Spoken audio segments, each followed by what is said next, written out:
பட்டிமன்றம் பேசுகிறதுக்கு 7 நிமிடம்ன்றது ரொம்ப குறைவு. அதுக்குள்ளே போய் பேசி பதில் சொல்லியெல்லாம் செய்கிறது ரொம்ப கஷ்டம். ஆனால் அந்த 6 பேரும் அதை சிறப்பாக செய்திருக்கிறார்கள். 6 பேருக்கு வாழ்த்து. இன்னும் ஒரு 10 நிமிஷம் எடுத்துக்கலாமா, இல்லை ஒரு வரியில் முடிச்சிடலாமா? ஒரு வரியில் முடிக்கணும்னு சொன்னாலுக்கு மட்டும் கை தூக்குங்க. இவ்வளவு பேர் ஒரு வரியில் முடிக்கணும்னு சொல்லியிருக்கிறாங்க. இப்போ ஒரே வரியில் முடிச்சிடலாமா? இல்லை, இதுதான் இன்றைய தலைமுறை. முன்னாடி இருக்கிறவங்க எல்லாம் வயசில் மூத்தவங்க. அவங்க இந்த ஆள் 6 மணி நேரம் பயணம் பண்ணி வந்திருக்கானே, ஒரு 6 நிமிஷமாவது பேசட்டும்னு நினைக்கிறாங்க. ஆனால் அந்த பிள்ளைகளுக்கு வீட்டில் போய் பல வேலைகள் இருக்குது. என்ன, போய் சமைக்கணும், தெரு கூட்டணும், அப்புறம் அதிகாரிகளோட பேசணும், ஆயிரமாக சம்பாதிக்கணும், வீட்டில் வீட்டு வேலைகள் முழுக்க செஞ்சு கதவை மூடிட்டு தூங்க போனோம். அப்படின்னா எவ்வளவு உலகத்தில் ஆப்ஷன் கொடுத்தா என்ன வரும்ன்றதுக்கு இதுதான் உதாரணம். அதை கொடுக்கக்கூடாதுன்றதான் இந்த அணி, கொடுக்கணுன்றது இந்த அணி. நீங்கள் என்ன முடிவெடுப்பீங்க? ஒரே ஒரு விஷயம் தெரிஞ்சுக்கங்க, பிறந்த உடனே யாரும் பிள்ளைகளை கண்டிக்கிறது இல்லை. இப்போ அந்த குழந்தையை தூக்கி மடியில் வச்சுட்டு அம்மா உட்காந்துருக்காங்க, என் நேரம் அடிச்சுக்கிட்டா இருக்காங்க? இல்லை. அதுக்கு பசிக்கும்னு தாய்க்கு தெரியும். விரும்பாமலே, அது சொல்லாமலே போய் கொடுப்பாங்க. பாலோ ஒரு அமுலோ ஒரு ஃபேரக்ஸோ கொடுப்பாங்க. அந்த குழந்தைக்கு குளிரும்னு தாய்க்கு தெரியும். அந்த குழந்தைக்கு ஒரு ஸ்வெட்டர் போட்டு விடுவாங்க, காலுக்கு ஒரு சாக்ஸ் போட்டு விடுவாங்க, சூழல் சரியில்லைன்னா விக்ஸ் தடவுவாங்க. அப்படின்னா ஒரு குழந்தையை பெரும் முன்னரே தாய் அந்த பிள்ளையை பற்றி கனவு காண்கிறாள். இந்த பிள்ளை என்ன ஆக வேண்டும் என்று யோசிக்கிறாள், வளர வேண்டும், எதிர்காலத்தில் இந்த பிள்ளை இந்த குடும்பத்துக்கு ஒரு சொத்தாக இருக்க வேண்டும் நினைக்கிறாள். ஆனால் அந்த பிள்ளை வளர வளர சொத்தையாக போகிறது. இப்போ தாய் என்ன செய்யணும்? இதான் கேள்வி. அப்படியே விட்டுறலாமா?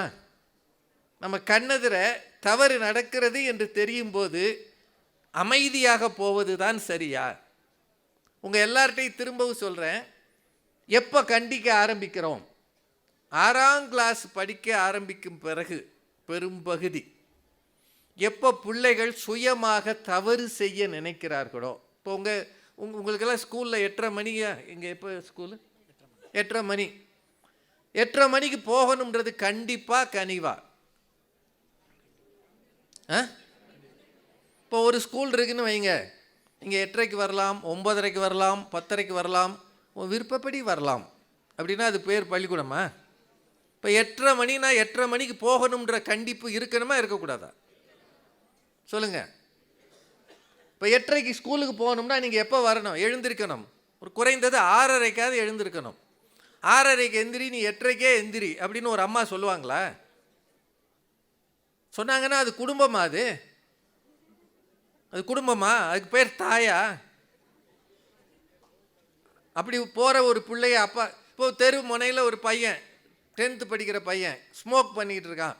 அவங்க அப்பா பார்க்குறாரு அந்த வழியாக, தெரியாமல் அவன் ஒரு மறைஞ்சு நின்று ஸ்மோக் பண்ணிக்கிட்டு இருக்கான் குளிருக்கு.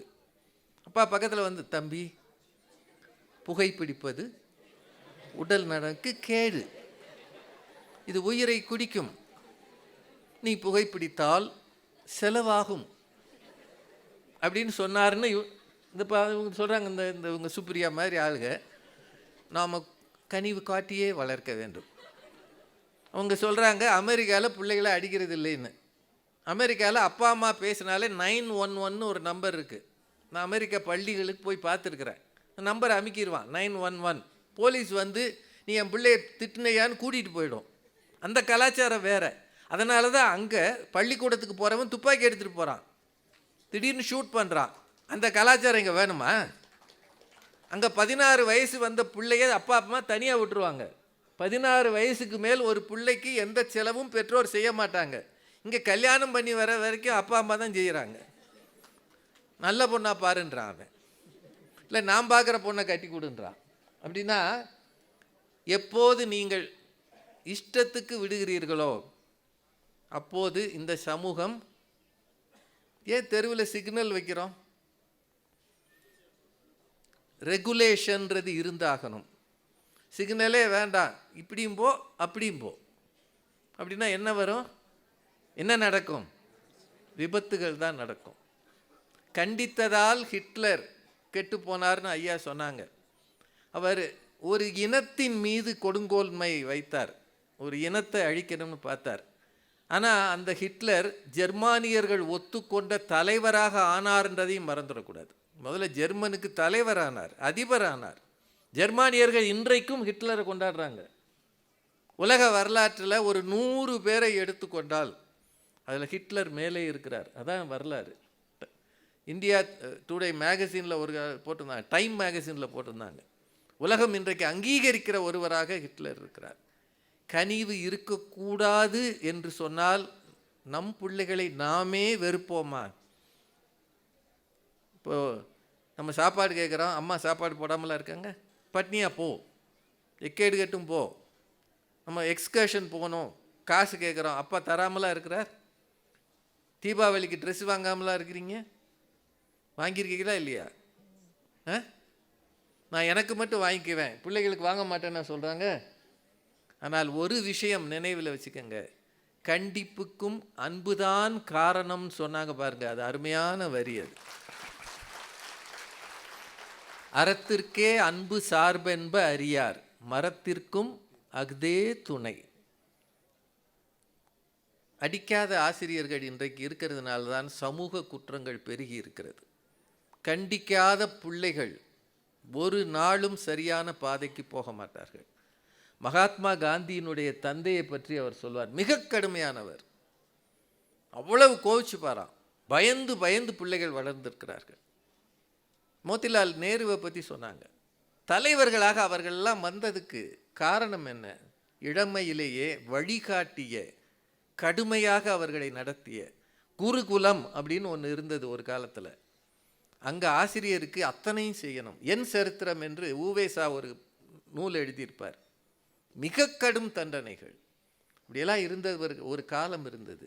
இன்றைக்கு அரசாங்கமும் கல்வி திட்டமும் யாரையும் திட்டப்படாது. ஏதாவது கோபமாக பேசினா உடனே போலீஸுக்கு கடிதம் எழுதிட்டான். இந்த ஆசிரியர் எனக்கு மன உளைச்சலை உண்டாக்கினார். என்னடா உனக்கு உளைச்சல்? அவர் மீது நடவடிக்கை எடுக்கும்படி கேட்டுக்கொள்கிறேன்னு போலீஸ் ஸ்டேஷனுக்கு அனுப்பிடுறாங்க.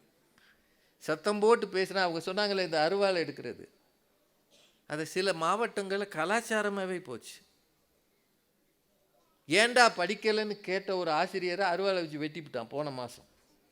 அப்படின்னா எனக்கு என்னவோ கனிவு அவசியம், தேவை, அது இயல்பாக கிடைப்பது.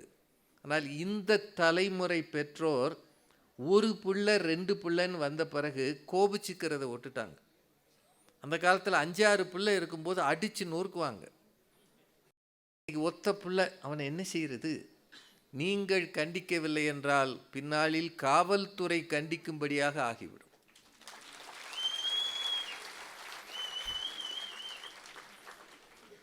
இந்த தீர்ப்பு இங்கே இருக்கிற பலருக்கு வருத்தமாக இருக்கும். ஆனால் எனக்கு என்னவோ இந்த தலைமுறையிடம் குறைந்து வருகிற மரியாதைகள். உங்கள் வீட்டுக்கு யாராவது ஒரு உறவினர் வந்தால் இந்த தலைமுறை பிள்ளைகள் வந்து பேசுவதில்லை. ஏய் மாமா வந்திருக்கார், அந்தால போக சொல்லு. Who asked him to come? உங்கள் பிரதர்னா நீ போய் பேசு, ஐ டோன்ட் லைக் ஹிம். உறவுகளை தள்ளி விடுகிறார்கள், மரியாதைகளை குறைக்கிறார்கள். ஆசிரியர் என்றால் அவர் குற்றத்தை நீக்குபவர், ஆசிரியர் குற்றம் நீக்குபவர். அவர் கண்டிக்காமல் எப்படி இருப்பார்? அவருக்குள்ள ஒரு தர்ம ஆவேசம் இருக்கிறது. அவர் எதுக்கு கண்டிக்கிறாரு? எதிர்காலத்தில் இவனும் ஒரு பெரிய ஆளாக வரணும் என்ற நோக்கத்தில் கண்டிக்கிறார்.